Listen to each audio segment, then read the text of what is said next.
thank y'all for this opportunity, Rickey Smiley Morning Show. Let's just get into this. The whole internet going crazy. Comments that Katt Williams made. Whatever. I can't speak on behalf of the other comedians, but the only thing I can speak for is myself. Katt made some comments on Shannon Sharp's show about when I was on Shannon Sharp, was telling him the story of some of the behind the scenes from Friday After Next. Let's start with that. When I went out there, let's just go back. In 2000, I was the host of BET Comic View and in the season 2004. I also worked on this show called Live from LA.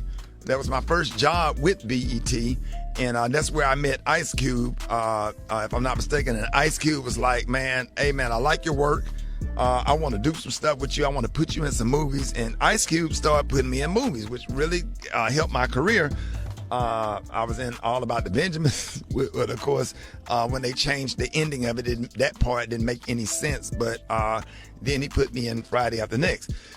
And just for clarification, I went out to audition for Friday After Next as Money Mike, not the Santa Claus. And that is the honest God truth. I had no reason to go on there and to go on Shannon Sharp's show and lie about any of that. That's what I auditioned for, was Money Mike. And I guess the producers, Cube and everybody saw something different. And I think that Money Mike character, Special K, was going to come off as kind of like just a guy who was hanging around in the strip mall, who was just kind of being annoying, and almost like a crackhead type of character. That was right. Just, so I guess when Katt Williams did it, they added the whole pimp twist to that character, which was actually a better decision and made it funnier. Because ain't no way in the hell I could have executed that role like that. And I'm glad that they made that decision and they put me in a Santa Claus role, which was actually perfect. So when I got back to LA, they said, hey, your role has changed. You're going to be the Santa Claus. And here's the Santa Claus suit. Put it on, and here's your lines. Sat in the trailer, went over the lines, went over my stuff with Cube, and the rest is history.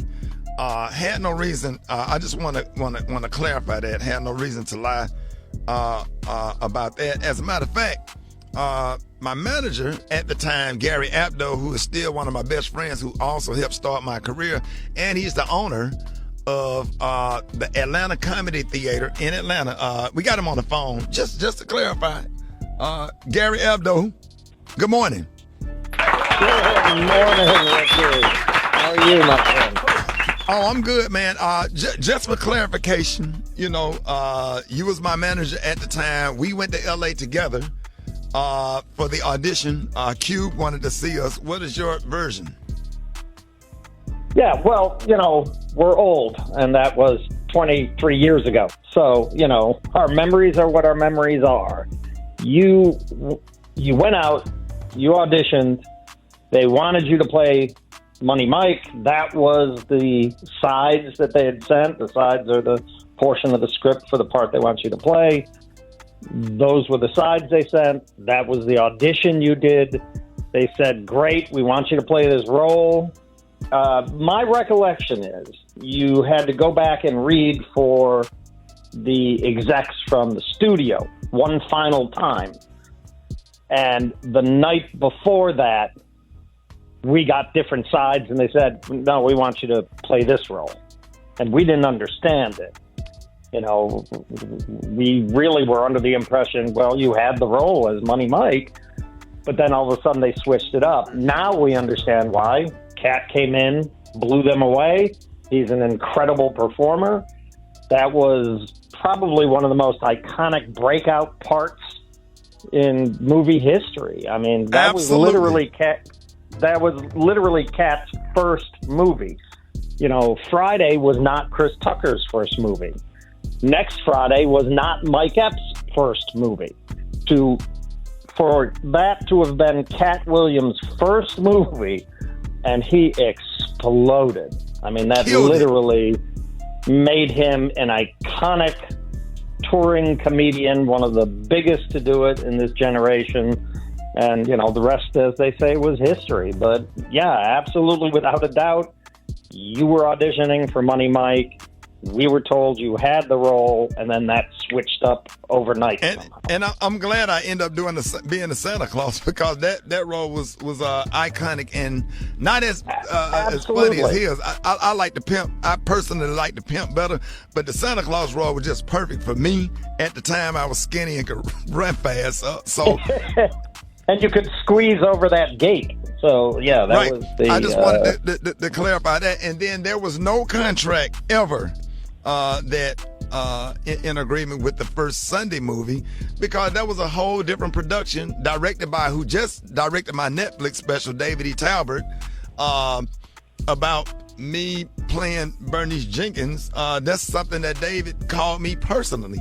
David and Lynn are fans and have been fans of my work for a long time, and it was like, we want you to play Bernice Jenkins, and and here you go, and that's what happened. And I went out there and shot that in one day, me and Red Grant, and that was a lot of fun. Right. And it had nothing to do with Katt Williams' contract or whatever. So I'm, you know what I'm saying? Like, I respect Katt. Definitely disappointed that you have to get on the air and explain something like this, but that's the truth, and I don't know what else to say.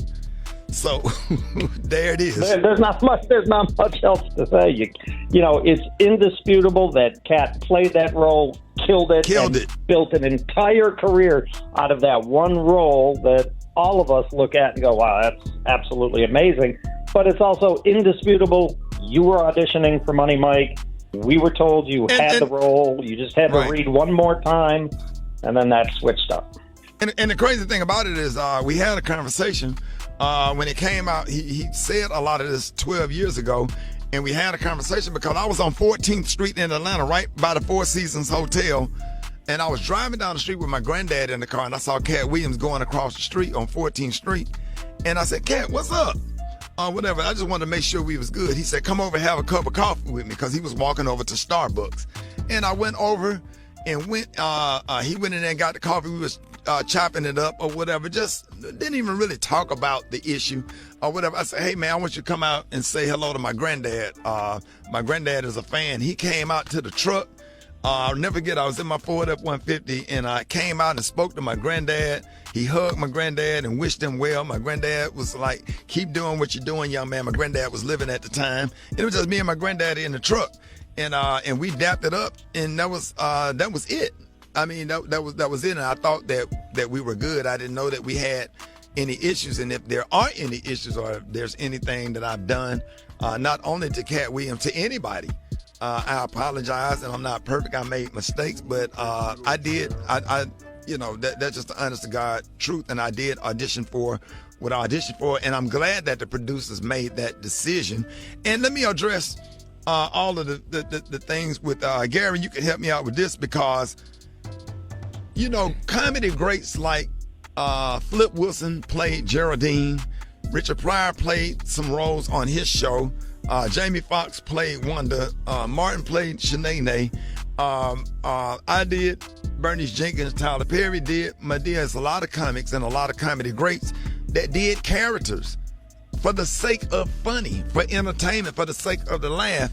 And it has nothing to do with nobody's comfortable in the role. Nobody wants to put on a damn dress or comfortable in it, that has nothing to do with my manhood being lessened for trying to play a role and trying to put food on the table for my family. Because I grew. It's a prop. It's nothing more than a prop. It's nothing more than a way to get a laugh. I mean, back in Shakespeare's time, there were no females playing females' roles. Every female role was played by a man. It's just part of it's part of an art form. It's part of what makes it funny. You bring the funny to it.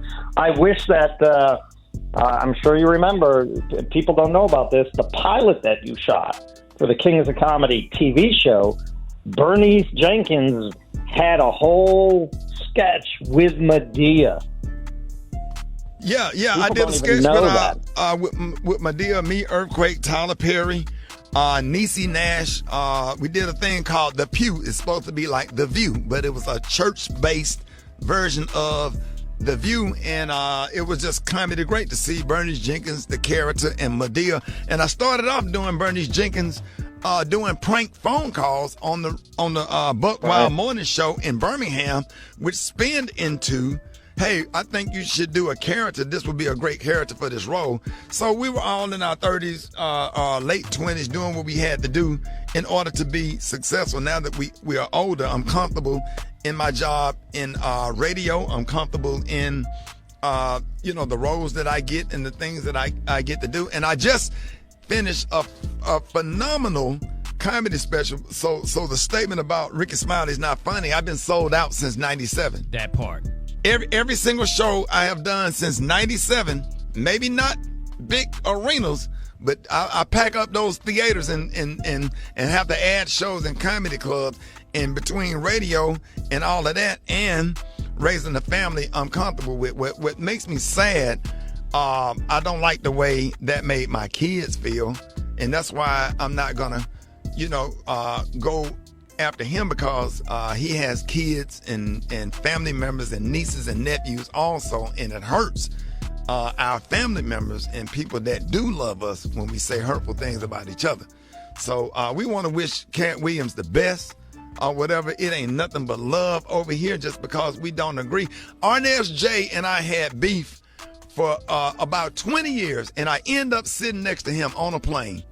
And when I saw him, I couldn't do nothing but grab him and hug him. And we text each other all day on Christmas Day. It feels like we trying to make up for lost time. Two talented people that actually love each other. And Special K, Katt Williams got some comedy dates coming up. He's going to be in Birmingham. Katt Williams is coming to Huntsville.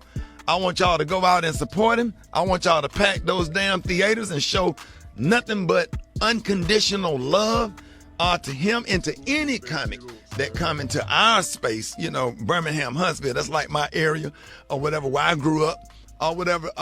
K, you got the dates? You got January 12th, Cedar Park, Texas. The 14th, Estero, Florida. The 19th, Huntsville, Alabama. The 26th of January, Tupelo, Mississippi. Y'all go ahead and get on Ticketmaster. Get them tickets. Yeah, make sure y'all go out and see Katt Williams and go out and support him, man. It's all love over here because it's enough money out here for everybody. So what we're addressing for everybody that's tuning in, we're just addressing the whole Katt Williams situation, and I'm gonna leave it at that, man.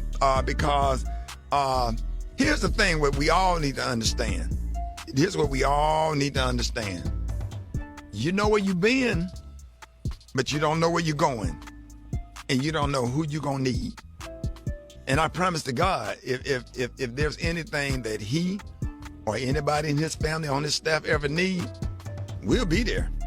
Because I stick up for comics, and we all are not perfect, and we all don't get along all the time or whatever. We all have issues, but at the same time, we are all in the same game. I don't agree with all the cues all the time. I go to the conclave and go through different stuff with the bros or whatever, but at the end of the day, Omega Psi Phi, this friendship is essential to the soul. But thank y'all so much for this opportunity to explain this. And, Rick, let me say something real fast, because back to the Bernice Jenkins situation, because at one point in time, you was close to retiring that character.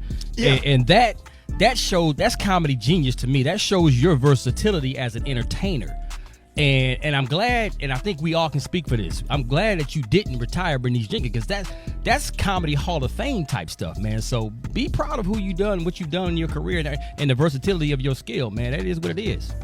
Yeah. So, if I can say something real quick, Ricky, I've known you since 1992. I've known you since before Bernice Jenkins was born, in essence.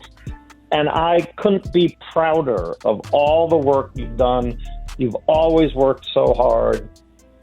It's amazing to look back and watch somebody grow their career to the heights like you have done. So congratulations on everything.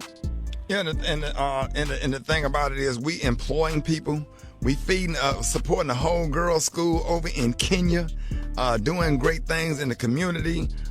doing great things with our wonderful national fraternity.